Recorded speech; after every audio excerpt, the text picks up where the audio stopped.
I never imagined how cold the cold could be. The cold I knew before today is when you jump into the deep waters of the ocean, when you dive down to where it is a little harder for the rays of sunshine to reach. On Airus, I've felt cool winds on my face from an incoming ocean storm, or the cool flows of ocean water when you explore at a depth, but none of it was like what it is now. Here it nips at you, makes your cheeks red and your breath visible.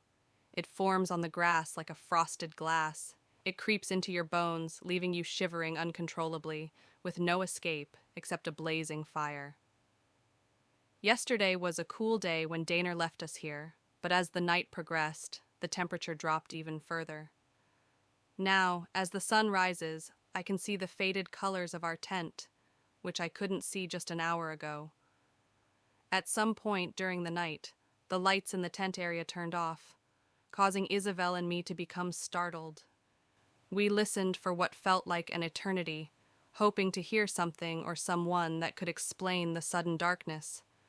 However, all we heard was the cool wind flapping against the tent. Eventually, we realized that the lights were likely on a timer, and we relaxed. Despite everything that has happened, I tried to get some sleep, but the cold prevented me from feeling comfortable. I can't even tell if it's getting warmer now that the sun is rising, as my body is still numb from the cold. Isabel and I huddled together in an attempt to stay warm in this seemingly abandoned tent.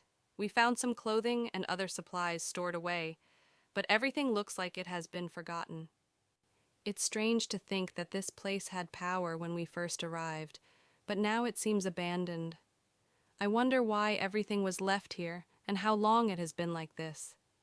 If the power is still on, it must mean that someone intends to come back.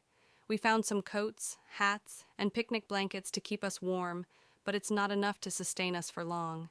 The uncertainty of what lies ahead is daunting. We have no idea what our next move should be. Should we venture out to source our food and water and use this place as a temporary home? Or is there nothing left to journey towards? As of now, all we can do is explore and hope that we can gain a better understanding of our situation before deciding. I suddenly feel a movement beside me, and I turn to see Isabel shifting onto her back. As I meet her gaze, she mumbles, "We need to light a fire during the night." I sigh. "We should light a fire now to warm up." "Good idea." She sits up. I confirm. "Now?" Isabel nods and rises to her feet. "Yes, unless you want to rest more, I can look nearby for wood." I sit up, shivering in my thin gown. "No, I better go with you." I wish I had a comfortable pair of pants. The gown that I am still in gives little warmth or protection from trudging through the tall grass, or trudging through anything for that matter. I catch a glimpse of the sky as Isabel slips through the opening in the faded canvas, and I follow her outside. I didn't think I could get any colder, but I was wrong. Even though I was cold resting inside the tent last night, it is definitely cooler outside of it. As we step outside, the crisp, damp air hits me like a wave, and I instinctively fold my arms around myself. Wow, I am thankful I at least found this jacket.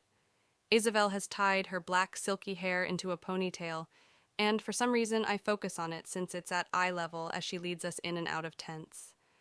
We gather things that we think will be good for the fire, like stuffed animals, flags, and anything else that we can carry in our arms. The pickings are slim, though, and we realize we need to venture into the forest to gather supplies. We should head to the forest to gather fallen twigs and branches. We head back towards our tent. As Isabel and I turned the corner, we were met with the sight of an open flap to our tent. The shock of what we saw left us frozen in our tracks. I am a step behind her.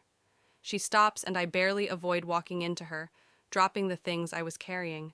I look up, and it just can't be. Those unmistakable blue eyes, but everything else is a bit different.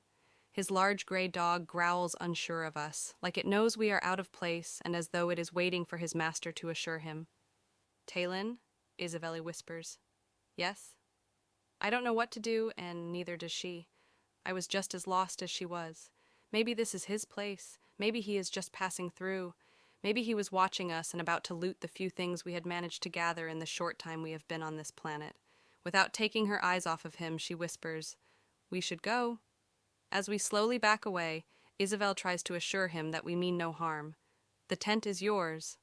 I stare at him for any understanding of what Isabel said, but he just watches us depart, his expression impossible to decipher. Once we are back around the corner and out of sight, we turn to run. His gray dog lets out a low grumble and steps toward us. Isabel, I don't feel like getting my face chewed off today. She gasps in fear. Neither do I. Come this way. She grabs my arm and we turn back to come face to face with him again. He is just a few steps away and has almost a grin on his face. He knows that we have been outmaneuvered.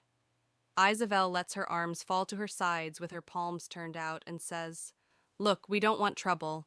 We are trying to be on our way, and you have sent your dog after us. She glances quickly at the big gray dog. He recognizes what Isabel's saying and calls his dog off with a one-syllable word, or maybe it was the dog's name. I have no idea. The dog instantly changes stance and trots over to his master's side. I don't think he is a danger to us. His blue eyes meet mine and he points to the tent, saying something and putting his hands over his head, putting the tips of his fingers together. I nod and point to us, then the tent, and repeat the same thing with my hands. Isabel and I are so incredibly vulnerable here that it's scary to think that a man and his dog could just sneak up on us. We are lucky to be alive, and I think we are lucky that this man standing before us is the first contact that we have made on this world. There is something about him, fierce and rugged, yet I get a sense of safety and something familiar with the way his confidence shows itself. I don't know how to explain it. He repeats the gesture a second time, but this time points to the forest afterward. Isabel's concerned dark eyes meet mine. She asks, Do you trust him? Her voice barely above a whisper.